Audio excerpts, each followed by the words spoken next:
अस्सलाम वालेकुम नाजरीन। 13 जुलाई 2026 और दिन है सोमवार का। दो खबरें हैं जो आज की इस वीडियो में आपकी खिदमत में पेश करनी हैं और दोनों खबरों का ताल्लुक बलूचिस्तान के साथ है। बलूचिस्तान में एक इंतहाई अफसोसनाक वाक़या पेश आया है और वो ये है कि ईरान और पाकिस्तान की सरहद के करीब वाशक बाज़ार वाशक और उसमें माशकेल वहाँ पे एक इंतहाई अफसोसनाक वाक़या पेश आया है जिसकी जितनी भी मजम्मत की जाए मेरे ख्याल में कम होगी। हुआ ये कि 5 पंजाबी मज़दूरों को बहीमाना तरीके से कत्ल किया गया है। इस वाक़े की तफसीलात जो सामने आई हैं और जो हमने वहाँ के रिपोर्टर्स से कंफर्म किया है वो ये कि ये जो मज़दूर थे ये वाशक बाज़ार में एक हजाम की दुकान पे हेयर ड्रेसर की दुकान पे मौजूद थे। तो वहाँ पे 6 मुसल्लह अफराद आए और उस दुकान के अंदर उनको निशाना बना दिया और साथ ही साथ वो जो दुकानदार था उसको भी नहीं बख्शा गया। इंतहाई काबिल मजम्मत और BLA की तरफ से ये इक़दाम उठाया गया है।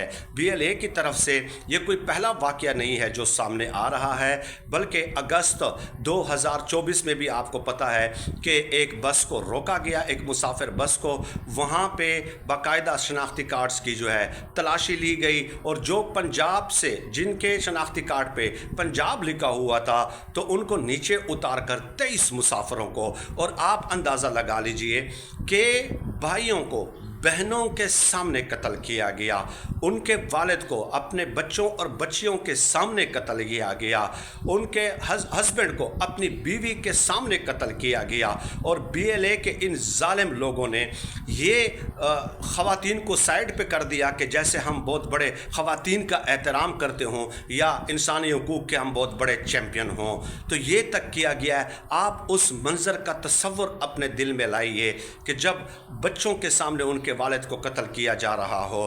तो बहुत सारे वाक़यात अभी मार्च 2026 में भी हुए, फरवरी 2025 में भी हुए, फरवरी 2024 में, अप्रैल 2024 में भी वाक़यात हुए और ऐसे कई वाक़यात जो है रिपोर्ट हुए। भारकान में जो एक बस जा रही थी उसके भी टायरों को जो है ना हिट करके टारगेट करके उनको पंचर किया गया।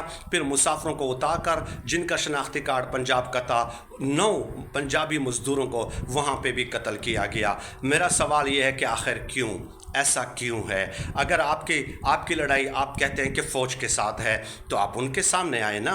अगर आपकी लड़ाई पंजाबी एस्टेब्लिशमेंट के साथ है, आपकी लड़ाई पंजाबी अशराफिया के साथ है, तो इन मज़दूरों का क्या कसूर है?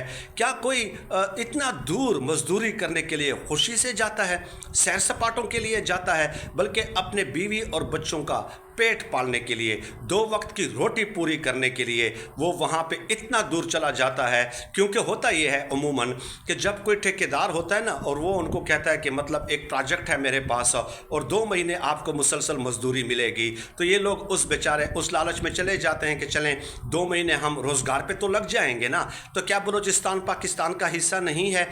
क्या ये जो पंजाबी मज़दूर गरीब मज़दूर हैं जो दूसरे सूबे से मज़दूरी करने आए हैं, क्या उनको ये हक़ हासिल नहीं है कि वो अपने पाकिस्तान में मज़दूरी करें? और इन्होंने आपका क्या बिगाड़ा था? क्या ये कोई सियासी जुमात से ताल्लुक़ रखते थे? क्या ये आपकी जासूसी करते थे? एक आम मज़दूर क्या आपकी जासूसी करेगा? क्या आपकी जासूसी कर सकता है वो? तो इंतहाई इंसानियत से गिरी हुई ये हरकत है और जिसकी जितनी भी मजम्मत की जाए मेरे ख़्याल में वो कम पड़ जाएगी। अल्फाज नहीं है, यकीन माने दिल बहुत रंजीदा, बहुत परेशान है कि इस तरह का ये जो ख़ुद को कहते हैं कि हमारे हुकूक हमें नहीं मिल रहे। आपके हुकूक क्या इन मज़दूरों ने देने थे आपको? क्या इन्होंने आपके हुकूक गसब किए हुए हैं? ये बेचारे तो खुद पिसे हुए हैं, ये बेचारे तो खुद दर बदर की ठोकरें खा रहे हैं। ये तो अपने पंजाब को छोड़कर एक पसमानदा सूबा बलूचिस्तान में रोज़ी रोटी कमाने के लिए यहाँ पे आए हुए हैं। दूसरी तरफ आ जाए मीर शफीकुर रहमान मैंगल, मैंने आपको 3 दिन पहले एक वाक़या बताया था कि पुलिस लाइन में जो है एक खुजदार पुलिस लाइन में के इलाके में घमसान की जंग हुई है।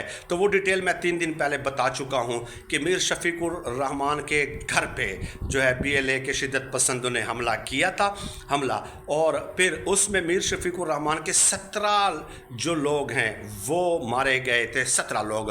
अब मीर शफीकुर रहमान मैंगल ने बाकायदा एक प्रेस कॉन्फ्रेंस करते हुए कहा है कि मेरे घर से 150 मीटर के फासले पे है पुलिस लाइन, और ये दहशतगर्दों ने उस पुलिस लाइन की इमारत को इस्तेमाल करके मेरे ऊपर हमला किया है। और मीर शफीकुर रहमान मैंगल ने यह भी कहा कि DIG और DPO इसके ज़िम्मेदार हैं, मैं उनकी ज़िम्मेदारी उनके सर पे इसलिए डाल रहा हूं कि पुलिस वालों ने कोई हरकत नहीं की, कोई एक्शन नहीं लिया, ऑन द स्पॉट नहीं पहुंचे, बल्कि अपनी बख्तरबंद गाड़ियों के टायर तक पंक्चर कर दिए ताकि वो फिर बाद में बहाना बना सके कि हम इसलिए यहाँ पे नहीं पहुँचे हैं। तो उन्होंने बड़े जो है ना सनसनीखेज़ इंकशाफात किए हैं। ये मीर शफीकुर रहमान मैंगल जो है बलूचिस्तान की जानी पहचानी मारूफ शख्सियत हैं, बड़ी मानी हुई शख्सियत हैं, और उनका ये कहना है, उनका टसल है, डायरेक्ट टकराव है BLA के साथ, सख्त किस्म के बयानात दिए और कई दफ़ा आमना सामना भी हुआ, और उनके ऊपर ये दबाव था कि ये सूबा छोड़ दें या पाकिस्तान छोड़कर चले जाएं, लेकिन न वो सूबा छोड़ रहे हैं, ना अपना इलाका छोड़ रहे हैं, ना अपना घर छोड़ रहे हैं, ना पाकिस्तान छोड़ रहे हैं। तो ज़ाहिर है बहादुर तो हैं, अगर इतनी बड़ी तंजीम का वो मुकाबला कर रहे हैं और उनकी धमकियों से मरऊब और खौफज़दा नहीं हो रहे। तो इसके मुकाबले में पुलिस हुकाम ने भी जो है अपनी स्टेटमेंट दी और कहा है कि हम इन इल्ज़ामात को मुस्तरद करते हैं, और साथ ही साथ ये भी कहा कि मीर शफीकुर रहमान की सिक्योरिटी पे 60 पुलिस एहलकार जो है वो तैनात थे, जिनमें से 5 शहीद हो गए हैं। ये पुलिस हुकाम ने उनके रद्द अमल में कहा है, और कहा है कि ये हक़ाइक़ के बरअक्स, हक़ाइक़ के मुनाफी ये प्रेस कॉन्फ्रेंस की गई है, और हम इसको मुकम्मल तौर पे मुस्तरद करते हैं। तो बहरहाल ये बलूचिस्तान के हवाले से आजकल रोज़ाना आपको इस तरह की ख़बरें मिलेंगी। पहले क्वेटा से 20 किलोमीटर दूर हन्ना ओड़क में वाक़या हुआ, उसके बाद उससे तकरीबन 80 किलोमीटर दूर फिर ज़ियारत में हमला होता है, फिर खुजदार में, फिर तुरबत में, फिर मतलब लसबेला में, मुख्तलिफ़ इलाकों में ये हमले होते हैं। तो ये BLA का एक पैटर्न है कि वो अपनी प्रेजेंस साबित करना चाहते हैं, अपनी मौजूदगी का एहसास दिलाना चाहते हैं कि पूरा बलूचिस्तान हमारे निशाने पे है। हम कभी 20 किलोमीटर, कभी 80 किलोमीटर, कभी 100, कभी 150 किलोमीटर दूर मुख्तलिफ़ इलाकों में कार्रवाइयाँ करके ये साबित करना चाहते हैं कि जनाब हम हर जगह मौजूद हैं। लेकिन मसला ये है कि आम लोगों को निशाना बनाया जाता है। जहाँ कहीं भी इनके ये हमले हुए हैं तो आम लोग ही इनका टारगेट बने हैं। तो आम लोगों के पास तो ना असला होता है, ना ट्रेनिंग होती है, ना उनकी तरबियत होती है, ना वो मेंटली प्रिपेयर्ड होते हैं। उन बेचारों को क्या मालूम एक हजाम की दुकान पे बैठा हुआ हो, या कोई अपने सब्ज़ी वगैरह लाने, कोई बाज़ार सौदा लेने आया हो, शॉपिंग करने आया हो। तो इस तरह के वाक़यात करके, और फिर मैं ये भी बता चुका हूँ कि BLA और TTP का नेक्सस भी वहाँ पे हो चुका है, और उनको पूरी लॉजिस्टिक, इंफॉर्मेशनल, ऑपरेशनल जो सपोर्ट है, जो फैसिलिटेशन है, जो रिसोर्सेज हैं, वो अफ़गानिस्तान से प्रोवाइड की जाती हैं। क्योंकि और अफ़गानिस्तान को कौन प्रोवाइड करता है? वो भारत और इसराइल। डेफिनेटली अब इसमें तो कोई शुबा नहीं है, और अगर कोई इसमें भी शुबा करता है तो मेरे ख्याल में वो हक़ाइक़ से बिल्कुल दूर इंसान है। बहुत शुक्रिया।